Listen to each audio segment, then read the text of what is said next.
Hey everyone, welcome to Zon and Canada. I'm your host, Jesse Betteridge. I've got two guests on the show with me this time around. We have a frequent contributor and friend of the show, who's been on a couple times now, Ian Whitcomb. Hello. And someone else who's been on the show in the past, a storyboarder for a number of animated television shows based in LA, Corey Barnes. Hey everyone. So this is one of the anime season overview episodes that we've been doing lately, where I just have a couple guests on and we come on and talk about the new shows that have been airing this season. Before we start, what anything you guys have been up to lately? Well, work has kept me busy, very, very, very, very busy. To the point where I've only, in terms of anime, I'm really only watching 2 shows at the moment. I don't really watch a lot of stuff seasonally. I usually I follow some critics online and then play catch up later. Like that's how I watched like Shirobako and Death Parade and stuff, because everyone couldn't stop clamoring about it. But yeah, right now I'm currently on Family Guy, just cleaning up storyboards, and the show will never end. Yeah, I could be on that show forever if I so chose to. I'd say it's one of the most secure gigs in town. Yeah, I don't usually watch much every anime season either, but sometimes I'll just get into the hype and maybe check out 1 or 2 shows during the first couple of weeks, and then if I have time later in the season, I'll maybe go back and watch an entire show. Yeah, doing these sort of season overview episodes has provoked me to watch quite a few more shows at the beginning of each season than I usually do. And, watching the first 1 or 2 episodes of a lot of shows is usually enough, because I find, you can't always judge a show by how it starts, but I'm finding more and more that you can definitely map out the trajectory of where a show is going based on what you see in the first episode or 2. This time around, I don't usually have a Funimation account, but I did grab their new app, and I've been trying that out. I did. The only reason I actually downloaded it was because at SoccerCon, which I went to last month. It was a lot of fun, but, more or less the same thing as usual. Funimation decided to have this kind of packed-style party. They rented out a gay bar in downtown Seattle, kind of invited people to come, and if you had a Funimation Now account, you got a little swag bag and 2 drink tickets. And I didn't really want their app, but I got it anyway because I figured it would be worthwhile. Maybe just have 1 month of access to their content, and then I get 2 free drinks and a bag of stuff. And it wasn't good stuff. There were like smutty ads for Cat Planet Cuties and like a bookmark with Fairy Tail release dates from 2014. Were the drinks good though? Yeah, they were pretty good. Okay. They had a special menu, but I had a good time. It was a good party, actually. I went in with low expectations. I think they pulled it off pretty well. I hope they do it again.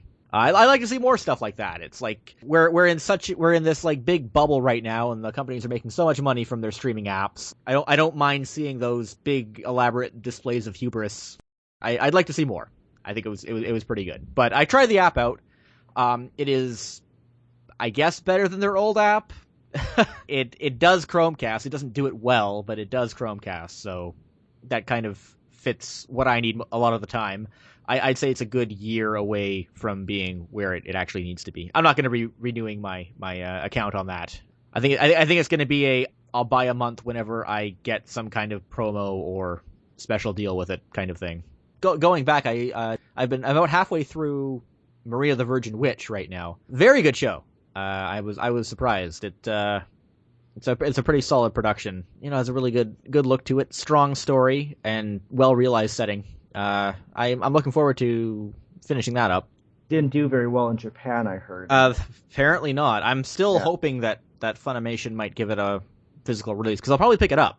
But I don't know if they're still dragging their feet, and it has a dub, but I guess that's not a guarantee that they're going to give something a physical release. Oh, that's interesting. No. I didn't realize that. Yeah. I think they've been broadcast dubbing a lot more last year. It feels like they've shrunk down the number of broadcast dubs they've been doing to like 6. Yeah, the season that Maria the Virgin Witch is from, I think they did like 8 that time. Yeah, when they did 10.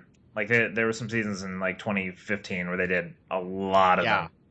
Yeah, they really went overboard. But then again, just today they announced a whole bunch of home video releases for titles that are sub only, like Yatterman Nights, which I did not expect to get a release like that at all. So before we move on to the overview, just a quick recap of a little bit of news on the theatrical stuff. I got my crowbar out and managed to get a little bit of information on Mongrel Media's release of Boy and the Beast. It is going to be released theatrically and on iTunes and on demand on May 27th. They posted a trailer that was temporarily taken down due to a very strange copyright claim on YouTube, but it's back up now, and you can see it. The trailer is subbed only, which I guess means that some of these screenings might be subbed. We don't really know what's going on with the dub. I'm assuming that it's going to be somewhere in their release. Based on everything that they've announced for it so far, though, they're really emphasizing the fact that it's going to be simultaneous theatrical release and VOD, which is really making me think that they're approaching this as a kind of straight to VOD kind of deal with maybe a couple theatrical screenings on the side just so they can say that they released it theatrically. I don't know if that's going to happen, but that's sort of the impression I've been getting based on the information I've gotten so far. Any thoughts on that, Ian? Okay, I guess I'm not surprised that there would be eventually this would happen. I think the fact that a lot of anime movies premiere in Canadian film festivals mean that Canadian distributors could have snatched up the rights, and TIFF specifically. Yeah. And like Metropolis back in 2001 or 2 premiered at the Montreal Film Festival. Oh yeah. So it's these movies at these festivals are not a new thing. So I'm actually surprised this hasn't happened before. I know that Gaumont is involved with Boy and the Beast. It's starting to seem like, for whatever reason, the impression I'm getting is that for whatever reason they wanted the Canadian distribution to be done by a different company than Funimation, and kind of dropped it on Mongrel at the last minute, which would explain why they're not releasing any details, or everything seems kind of rushed and last minute with the way they're handling it. I don't know. It's a weird situation for sure. It'll be interesting to see how it plays out. So does Gaumont have like a Canadian branch? How does that work? Because I know they're a French-based company, and they have a division here in LA. They've produced a handful of TV shows. I don't think they have a Canadian branch. Do you know, Ian? Not sure, but Hannibal was produced by Gaumont, and they shot it in Canada, so I don't know. So was the old Highlander series. Yeah. Funimation has also been revealing their plans to release the Project Ito series of movies.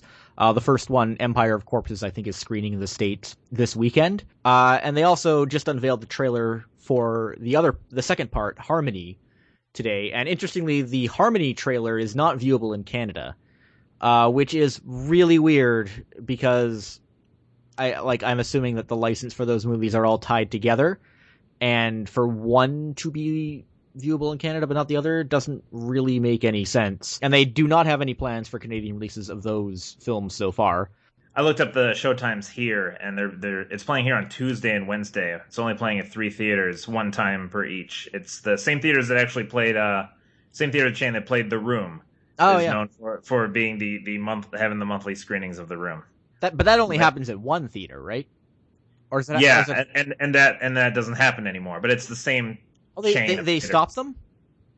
I don't think that theater exists anymore. Oh, that's too bad. I'll check out that the Sunset 5. I just assumed that monthly room screenings in LA were just, a forever thing. They'd never stopped. They were a forever thing. I don't know if they still do it. I'll have to look it up some other time. Weird. All right, so I guess we'll move on to the stuff we've been watching.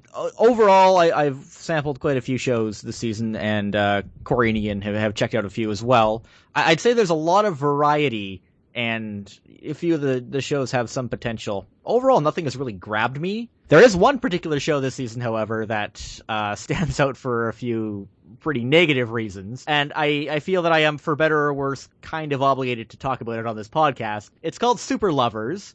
This, I thought you were gonna say ReZero. You know what? I didn't check that one out.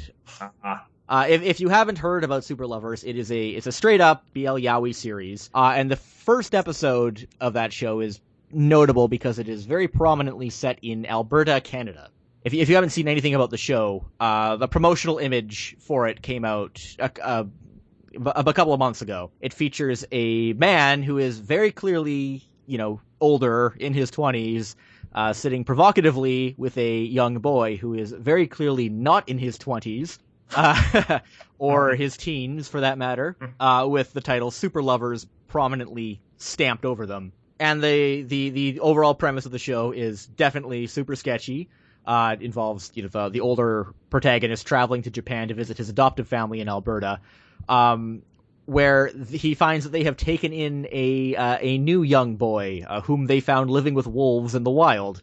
The older character, it is implied, is slowly becoming enraptured with this young boy. So we also have, of course, an element of incest, although it's only pseudo-incest. I guess that's where they wanted to draw the line. I don't suppose you guys checked out Super Lovers at all? Nope. No. I'm not really interested. Sorry. I'll just read what the anime review critics are saying week to week. You know what? You probably are better off. It's funny because when you read the reviews, they'll talk about certain things that happen in the show, like he goes in and the older character gives the younger character this full mouth kiss near the end, and then tells him that this is, or says, "Isn't this what families do to each other in this country?" What's funny is the reviewers make it sound like it's played out in a really blatantly provocative way, but it's actually played for laughs, which I found really surprising. The whole thing, even though we're seeing a depiction of what is essentially, an adult grooming a child for sexual purposes, it honestly kind of feels like the people who made the show, and possibly the original comic it's based on, are oblivious to what is happening with these characters, or what is essentially happening between these characters, which is I don't think that's even possible, but there's definitely a sort of disconnect between what's actually happening and the way it's executed. And there's definitely a real irony to the fact that part of the show is being set in Canada, because Canada has sort of developed this weird reputation, especially in anime communities, for having really overreaching, onerous laws when it comes to child pornography, which I don't think is something you should make fun of a country for. How dare they? How dare they? Yeah. For the record, I think that the law in Canada is just fine. Recently, Gundam Iron-Blooded Orphans got quite a bit of coverage in some mainstream news sites in Canada for the way it showcased Edmonton in the later part of the storyline for the first half of that. Honestly, I can't help but be a little afraid of what would happen if Super Lovers garnered that much of attention. It doesn't seem likely, but it's about as likely as it is being dubbed in Canada. Yeah, it could be a new project for Blue Water. Exactly. I don't know. It's just hard to say what people would make of this show. I mean, it's not pornographic, but it does. From what I've read, it does lead up to some questionable sexual content later. Even though when the younger character ages up to that ambiguously acceptable teenage sort of age. Well, at least the show's upfront about it, unlike the manga for Bunny Drop. Yeah, which was a huge bait and switch. Yeah. I would think in both cases, again, there's this sort of disconnect between the actual conscious awareness of what grooming a child entails and what you're doing to sort of cater to your audience. Because the show is meant for teenage girls. The character types and the relationships they have, like with most BL stuff, it's this weird combination of, idealization and self-insertion that's kind of complicated to explain if you're not familiar with the whole genre. Self-insertion in the character term, just so we're clear. Yeah. Yeah, self-insertion when it comes to relating to the characters in literary sense. Yes. By the way, to answer my question from earlier, the Room monthly screenings have been moved to the Regent in Westwood. Oh, okay, so they're still going. Yeah, they're still going. They're just a little farther away. Well, that's definitely a reassuring thing to know in this uncertain world. Monthly Room screenings continue. Yep. Well, then maybe in terms of segueing, we could, from Iron-Blooded Orphans and shows where there's a disconnect between what exactly they're going for, maybe we should talk about Lost Village. Oh, God. You mean assholes on a bus? At least that's what I call it. Yeah, I mean, this is as close as it gets to a Ryan Murphy anime, basically. Mari Okada, this is my first experience with her writing. It's not, I don't think it's any of our first experiences with Tsutomu Mitsushima's directing, because we've all seen and enjoyed Shirobako. Mm-hmm. and definitely a case of some rather obnoxious writerly tics being propped up by a director who is much more talented than what's needed for this material. It's interesting that they're going for the ensemble cast thing again to a much less successful extent this time around. The opening 3 minutes are, if you hate it or not, it's just priceless. Yeah. I mean, you have an open mic where all 30 characters are introducing themselves, and with such wonderful names as Soy Latte, Hyoketsu no Judgeness, Yura Mikage, Koharun, Love Pawn, and I guess my favorite is just Lion. I guess it's really rare to see an anime that just leaves you at a loss for words. If the show keeps going as it is, then I can see it just erupting in Twitter, just like American Horror Story did in the U.S. This could get so crazy so fast. It could be one of the most talked about anime of the decade. I'm concerned, though, that eventually it will start going into backstory and lore and angst and attempts at pathos, and it'll just turn into an annoying mess. And some might think it's already there, but I don't know. There's something oddly, disturbingly appealing about this show. I was compelled to check out the second episode. I will admit that much. I have to say, though, I think that the most interesting thing that could possibly happen in this show is that nobody is murdered and everything is A-okay in the village. Maybe I'm just not sold on its excessive foreboding. Now that you guys have talked about it, I might at least check out the first episode. Oh, yeah. Who's the provider here? That one's on Crunchyroll. Okay. Yeah. Well, I don't have a sub, so I might have to wait a couple weeks, but... you can watch the first episode for free. Oh, nice. Great. Yeah. And I think that the third episode of this has been delayed due to the coverage of the earthquake as well. So... that's happening to a lot of shows right now. Everyone's worried that because of these delays, because they're being delayed on TV too, that it's going to we're going to see a bunch of... like what happened to Blood Blockade Battlefront with a bunch of seasons getting cut off. That was a scheduling conflict. Oh, okay. That show, or I think it was anyway. They somehow wound up scheduling the first episode of Durarara the same day that Blood Blockade was supposed to end, and then the show just fell on the wayside for many months. It's sad that people have sort of forgotten about that show. It's really good, and I still hope it hits Toonami in the States, but. Yeah, that show just kind of came and went. Like, people really, really raved about it, and then as is the anime fan base, it's just discuss it, be satisfied, and move on to the next, like locusts. Though the ending was pretty well received months after it aired. That's good. I heard sales were good, and I hope it might get a second season, but there's been nothing on that. Yeah. Well, you know how second seasons can be. They can announce them just like 3 months before they even begin to air. Mm-hmm. So, Corey, you watched Kabenari of the Iron Fortress? Yes. Good, because you're the only one here who can watch it. Yeah. You haven't brought that up since the last podcast, have you? We talked about it a bit in the last episode, but now that it's aired, I think we're sort of getting a feel of the fallback. I will say that apparently if you use a VPN and have a Amazon subscription, apparently it will work. But of course it's, this supposedly global release that's directly available in only 4 countries right now. Is it 4 or 5? Maybe 5. I don't know. I think it's 5. Definitely not most of the countries in the world. Yeah, I hear a majority, if you will, cannot watch it. But no, they're revealing the U.S., Japan, Germany, and I forget the rest. Oh, the UK, and I think there's one more. Austria, but I believe. Okay, so 5.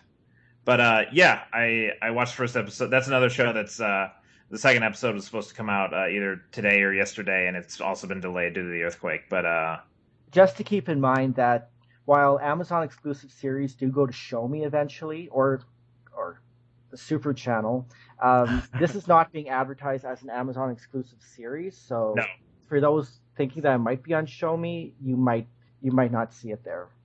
Yeah, Amazon isn't like Netflix where they'll classify all exclusive licenses as an original series. Like when Amazon says Amazon original series, they mean they commissioned and helped produce or finance the show for them.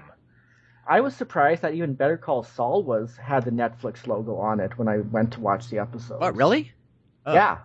Yeah, Netflix has like exclusive, much like Gotham, they have exclusive rights in a giant portion of the world. Well, it's funny because we criticize. There's been so much criticism, and this criticism's been building up as they get more anime shows. How Netflix's like imposed binge model release format really kind of ruins the momentum of anime, where the audience very much prefers to discuss the shows as it airs weekly, which has been the huge part of the success of simulcasting over the past few years. But man, like when you look at things in a broader perspective, people really do flock to things that are labeled a Netflix original. I can't deny that, even though they didn't lift a finger with Seven Deadly Sins or Ajin, which just was uploaded onto Netflix a few days ago, already dubbed in 5 languages. I mean, I don't like it myself, and I'm sure that everyone in the bubble of the anime community is probably going to keep complaining about that more and more. But when you look at the broader general audience, I mean, there's probably more casual viewers to catch out there in the millions of people who have Netflix subscriptions than, say, the 750,000 who have paid Crunchyroll subscriptions, for instance. I think people are just annoyed because simulcasting is something Netflix does do in non-US countries, like in a lot of the world, including Japan. They are simulcasting that new show they got, Kuro Mukuro, which incidentally almost nobody is talking about because it's not being simulcast right now. They are simulcasting it in Japan, but with a 4-day delay, which seems really weird to me because that means there's essentially no benefit to watching it on Netflix in Japan because, well, okay, if you don't know how it works in Japan, almost all anime is broadcast like over the air for free. It doesn't always reach every channel in some of the less populous areas or the rural areas, but if you live in the more populous areas, I mean, it is over the air for free. If you set up a PVR, you're basically set. And like people don't even usually have cable. Cable is for rich people, not because it's expensive, but because it's like an excessive thing. Like those 10 over-the-air channels you can get in most areas of the country are so established and so reliable, even if you have to like PVR stuff that's on at 1:30 in the morning. There's just no reason to pay for anything else, which is a big reason why companies like Netflix have a hard time getting off the ground there, because they're essentially asking people to pay for on-demand content, which they can already get, or most people in Japan can already get for free if they have a PVR or some kind of device that can catch things over the air.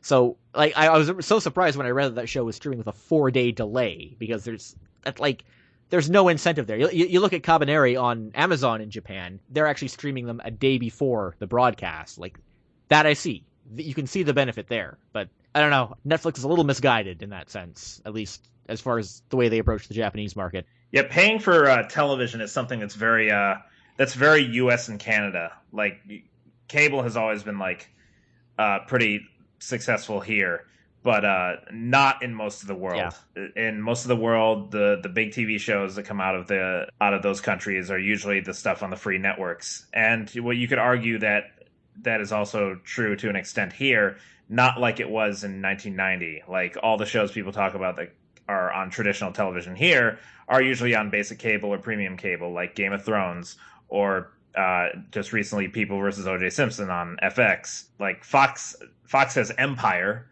but not much else coming out of good old-fashioned over-the-air network television. And when most of our big cable shows go overseas to be aired, they air on the free networks because that's what people watch, and they want the big hits from the U.S. Depends on the country. Like, in a lot of places, it's like all of the local content will be in the terrestrial stations, and then all the foreign content is like over cable or satellite or whatever subscription service you get there. But it varies a lot. The point is, everything is broken here. That's why streaming services thrive, because they can disrupt. They can't disrupt everywhere, which is why their penetration's not been as good in like Asia and some parts of Europe. How is Kabenari itself? I've been hearing good things. Oh yeah, we were talking about the show. No, it's so all the jokes calling it Attack on Trains are accurate. It is basically it's a Tetsuro Araki conceived series with all his favorite concepts all nicely mashed together. Like all the stuff he loves about Attack on Titan, plus all the stuff he loves about High School of the Dead, plus all the stuff he loves about Guilty Crowned, and a little bit of Death Note, and just smashed together into this steampunk zombie walled city horror show where this one character has to choke himself so that he can rid himself of the zombie virus that's infecting people. People in the show have the Kabenari are like the zombies. They bite people and then they turn into them, and then the only way to cure it is to murder them. So, but it is a big, expensive spectacle with a variety of main characters that all look like they belong in separate shows. Especially the main female character, Ayame, I think her name is, but she doesn't look like she belongs in the show, or nor does Mume. Like the main character looks like he's a little bit from Attack on Titan. Like it's got that very sort of dark green and brown color scheme that Attack on Titan has. It's a big, expensive, stupid mess of a show that is only, I think it's only one core. So it does kind of feel like it's, like if you're impatient for Attack on Titan, well, watch this and maybe it'll quench some of those thirsts. Oh yeah, and trains. Lots and lots of trains. If Ayn Rand were still here, she'd probably love this anime. I'm looking forward to seeing, though. It sounds like a lot of fun. Well, I hope someone picks it up. I hope so. My money's still on Show Me, but they still haven't touched any anime that's not Pokemon or Paprika as a random Sony back catalog title. So we'll see what happens with that, I guess. I do like how Amazon Prime's like, now streaming globally. Like, globally, sure. Well, you know what really sucks about that is that even news sites like Anime News Network were essentially repeating their PR and saying it was streaming globally, which kind of hurts because it means especially people in the US are probably reading that and assuming that it is global and just being completely unaware, and instead complaining about the fact that they have to pay for so many services to get everything. Right. Which I found to be the issue that was dominating a lot of discussion about Amazon shelling out so much money for this show. I wish people could get their priorities straight and what to complain about, but it's not easy. Yeah, the fact that we're even complaining at all shows how spoiled we are. We just have all these shows at our fingertips for legally, a lot of them for free, and it's still not good enough. Yeah. Still go to Kiss Anime. So of the shows I checked out, I think the one I like the most was probably Flying Witch. I don't know if you guys got a chance to check that particular show out. It's one of those quiet, sleepy town shows where not a lot happens, and it's just really warm and charming and funny. I usually don't go for shows like that, but I found this one to be pretty good. It has, the characters have just enough depth and appeal to them that they don't seem completely boring. There's not necessarily conflict that goes on, but they do interesting things. Or the premise is that, kind of like Kiki's Delivery Service, a witch kind of moves into a town and stays with some family members while she gets sort of adjusted, and they have a young daughter, and they have a sweet little friendship that's sort of blossoming. I really liked it. Like I said, it's not, those things aren't usually my cup of tea, but I found it was really really enjoyable. It doesn't surprise you with jokes about teenagers having sex with bears. And on that note, I did watch Kumamiko, Girl Meets Bear as well, which I did like. It was pretty funny. I think I don't think the off-color humor that they sort of throw at you at the second half of the episode worked that well, but the bear is really cute. So, and I like bears, so maybe I'll watch more of that.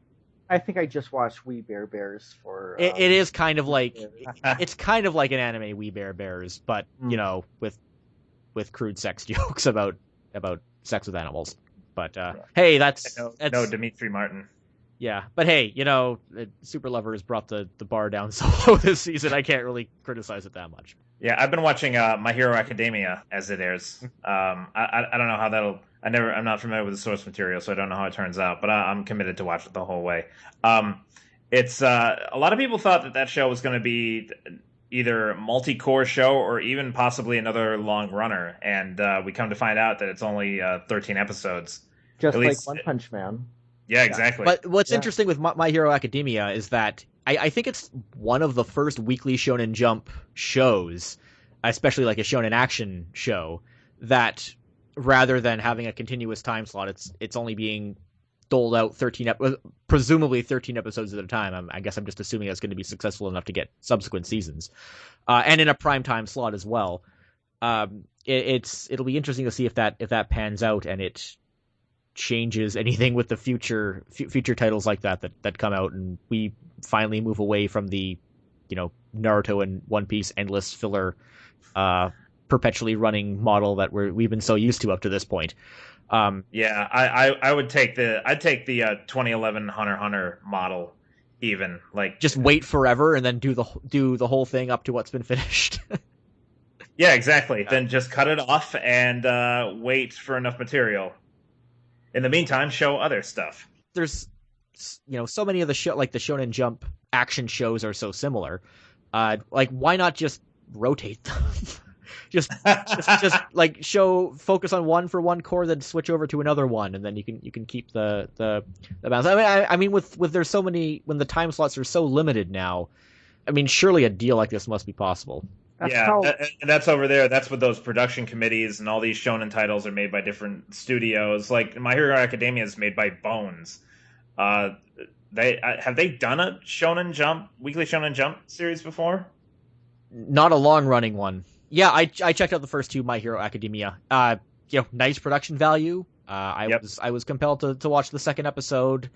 I mean, it's got enough heart and enough depth to sort of pull through, but again, it didn't really grab me that much. I will admit I'm really picky when it comes to any of this superhero deconstruction stuff, whether it's Western or Eastern. Even with Samurai Flamenco, which I have to say was phenomenal in the end, especially in hindsight. But I mean, I had to push myself through that for over a year and a half.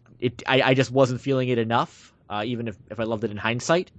And especially coming off the heels of One Punch Man, which I think out of all those types of shows kind of does the wacky superhero deconstruction the best.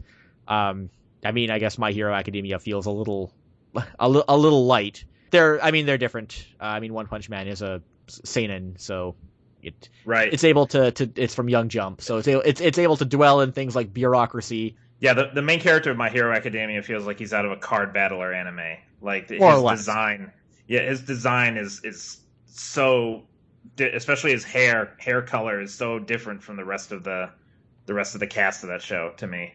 You didn't get a chance to check that one out, did you, Ian? My Hero Academia? Yeah. No. Yeah. I checked out Joker Game. Yeah, I've been meaning to check that out. I haven't had a chance yet. I'm curious to hear your thoughts on that one. It's production IG, so very moody, very talky, compelling first episodes, which production IG shows usually have. So it's about Japanese spies, and it's set in 1938.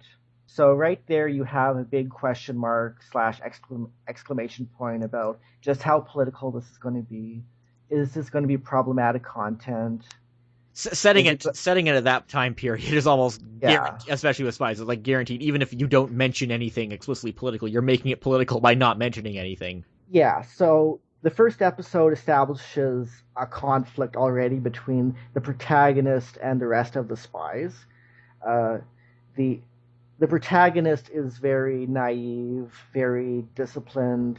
He basically there's a scene where he loses at poker with the other spies, and it's sort of sets up the whole episode. The other spies are very pragmatic. They're already planning for if and when Japan loses the war, and the protagonist is so naive that he's shocked at the whole idea that Japan could ever lose the war. And in his point of view, he believes that the only two ways if a spy is captured is murder or suicide.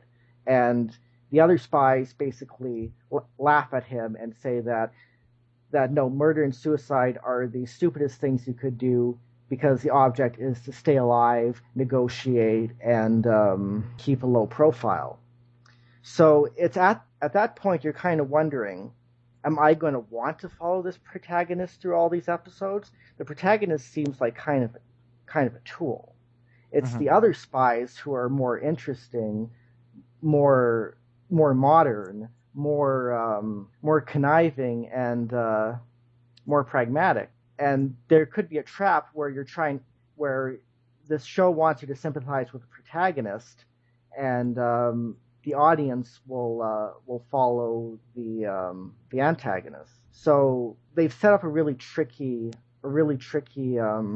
dichotomy there, and I don't know if the show will be able to successfully pull it off. And then there's Ace Attorney, which has nothing on its plate except trying to be a verbatim adaptation of the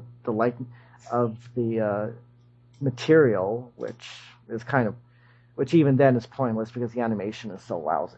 So yeah, it looks like just a big "who gives a shit" commercial. Yeah, and that's a primetime show, I believe, too, running at 5:30 or something. It's been kind of, I think it's lumped into that. Is it playing with Detective Conan or something like that? I think so. Yeah. I think so. I guess I'll just stick to the source material on that one. It's funny. I've noticed that people are posting a lot of very sketchy looking animation frames from that show, which I noticed happens a lot under this particular director. He's the same guy who did the Persona 4 anime, which I thought was pretty good. Oh, Persona 4 looks better. Yes. Oh yeah. Well, there's a tendency for there to have some really wonky in between frames in shows he's directed, including this in Danganronpa. I wouldn't call Persona 4 badly animated, but it's a weird trend that's been in the shows. I don't know, but there's some pretty bad looking animation in Ace Attorney for sure. I hope Twitter has fun with it at the very least.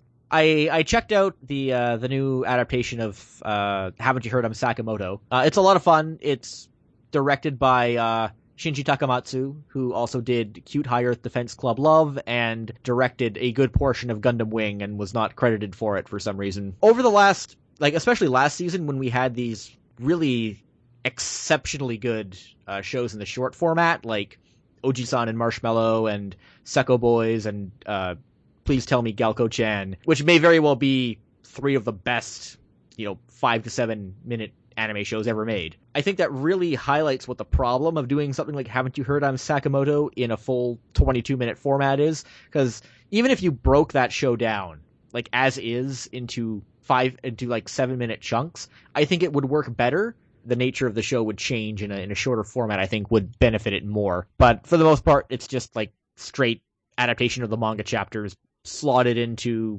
back-to-back into a 22-minute slot. So, which Takamatsu did with School Rumble too. Yeah, true. It's a very similar approach to that show, actually. There's also the two Trigger shows. Kisniver. It looks really good. I love the character designs and style on that. I'm not really sold on the premise. It's not really grabbed me from the beginning. Might wind up going somewhere good. Yeah, that's a bit of a wait and see. But I really love the visual style. It's not crazy over the top like people usually think of when they think of Trigger, but it's got a little bit of edge to it. So we might see some neat developments with that. The more notable one though is their new short anime, Space Patrol Luluko. This one really grabbed me. It's really kinetic, really fun. I was watching it with Carl, and he pointed out something to me that I can't stop seeing, is that this show is traditional, frantic, Imaishi style direction meets Ren and Stimpy, John K style direction. There are quite a few scenes where just the way it plays out, it would just be perfectly punctuated with one of those super detailed close-ups that you see in scenes in Ren and Stimpy. I don't think that's what they were going for, but I can definitely see that motif running through the show. It's and it makes it a lot of fun. I really like it. Highly recommended. Yeah, I'll probably just watch the whole thing in one swoop when it's all done. You probably can do that. Yeah, since it's a short series. Yeah, and right in the title it says the episode title says Season 1, Episode 1. So maybe they've got some big future plans for that. I won't say no to that. Oh, and one more short one that I didn't really like, honestly. I actually watched it twice because Carl really wanted to watch it. He was really keen on it. It's called Tonkatsu DJ Egataro. It's a new short show directed by Akitaro Daichi, which I actually learned afterwards, after I watched it the first time, which really surprised me because you do not see his touch in this show at all.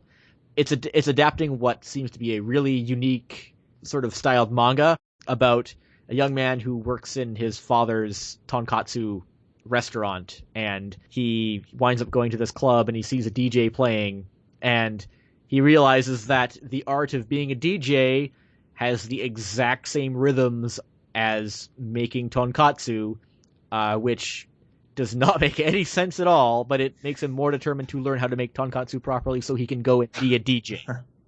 Yeah, now I'm tempted to ask some of my DJ friends or just anyone. There's a lot of DJs here in Los Angeles, and I'd love to see them make pork dishes based on their DJ table turning skills. You know what?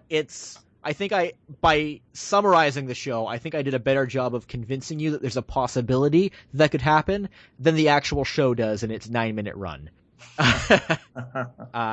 Yeah, it's pretty stale. I didn't like it. Maybe it'll pick up. Maybe some more interesting things will happen moving forward, but I don't think I'm going to follow it. Anything else? So who's gonna stream the new Fooly Cooly seasons in Canada? Oh God. I don't. I'm sure somebody will, but yeah, that's a podcast for a year from now. Yeah, or more. Or a better question is, should these even be happening? I don't think so. I don't think we need. I don't think we need more Fooly Cooly. We really don't. But then again, I also thought that we didn't need more Arrested Development, and I am of the now the opposite contrary opinion. I actually like season 4 of Arrested Development. Yes, lately it feels every time I hear like we don't need more of this or more of that. A lot of the time they tend to be all right. Like I've been especially in movies, I've been liking a lot of the reboots that have been coming out lately. Yeah, I'm pumped about Samurai Jack. I mean, I don't think anybody ever expressed disappointment about the idea of continuing Samurai Jack. No, except for people who didn't like Samurai Jack in the first place. I don't know what kind of monster you are, but yeah. I will say that you do have that Adult Swim app in Canada, and Turner here in the U.S. did announce that they're going to launch more than like maybe 2 apps like that in the States this year. So that pay to watch app might actually be coming down here this year. Really? Yeah, I wouldn't be surprised if the Canadian launch was like a test for potential American launch as well. I wonder if it'll be as cheap down there though. I hope it is. I hope it's the same. What is it? $3.95, $3.99. It's $3.99. Yeah, I'd take that. I'd hope that there's a Cartoon Network one, because unless you have cable, there is no way to watch any of the Cartoon Network premieres on the next day, like as in like via streaming. You can buy them on iTunes and stuff like that. Yeah, there's no streaming option for any Cartoon Network stuff in Canada right now. Even iTunes. I mean, Steven Universe is bundled as 2 episodes in one, so you have to wait 2 weeks for Steven Universe. Yeah, that up on iTunes. At least it's there. Adults. It's actually just I think 2 weeks ago. Adult Swim's library finally hit iTunes Canada. There was nothing there at all until just a couple weeks ago.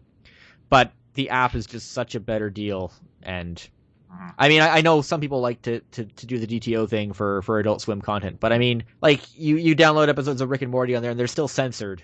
I mean, just buy the home video release. Makes more sense to me.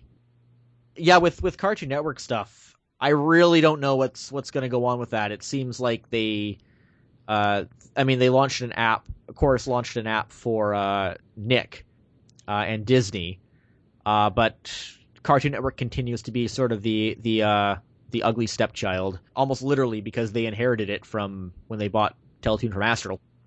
They need to figure out the home video release strategy for Steven Universe. Oh my God, I know.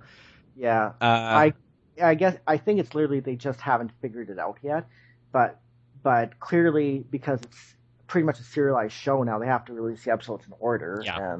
Yeah, I really hope that they don't wind up skipping out on giving full season releases to that. I really want to have that. Really want to own that one. Either way, there's not going to be a problem with how many episodes are on the disc. Yeah. Are on the disc. Like a release will still technically be a single, probably, but you can put a lot of content on that. Yeah. just like Volume 1 or Volume 2 or something, as long as the episodes are in order. Yeah, I don't think studios think as much about home video releases these days. Yeah. Well, it's just Warner's is so big, so you have Rick and Morty, which is handled by one home video part of Warner's, and I think Steven Universe is handled by someone else, and then you have the DC cartoons going on the Warner Archive. On that note, I actually confirmed with someone at HMV a couple weeks ago that Rick and Morty is getting an actual non-imported Canadian release for season 1 in May. Warner's actually going to start properly distributing it here, which I hope will continue for other Adult Swim stuff. But I don't understand how that happened. Speaking of Warner's, I love how they decided that Iron Giant is basically one of the last few movies they have that they can afford to spend the big money on to give a giant Ultimate Collector's Edition box set. You just reminded me that I have to go waste my money on that. It's like one of the only movies of theirs in the past 20 years that has the kind of marketing clout that you could do it with. Yeah. I mean, apart from the Harry Potter series, but that's sort of its own beast entirely. Yeah, but like they're not going to remaster the Harry Potter. No. I've got nothing left to add. Yeah. No. Yep. We're I think we're done. Yep. I hope Show Me gets Attack on Trains and. Okay, that's a wrap for now. Thanks to Corey and Ian for dropping by, and of course to Carl for the theme song, which you can purchase as part of his album Packet Flood at ultraclystron.com. You can reach me through Twitter at ZonNCanada or email zonNCanada@gmail.com. Please subscribe to the show on iTunes or your podcast app of choice. If you know anyone who might like this show, please recommend it to them. See you again!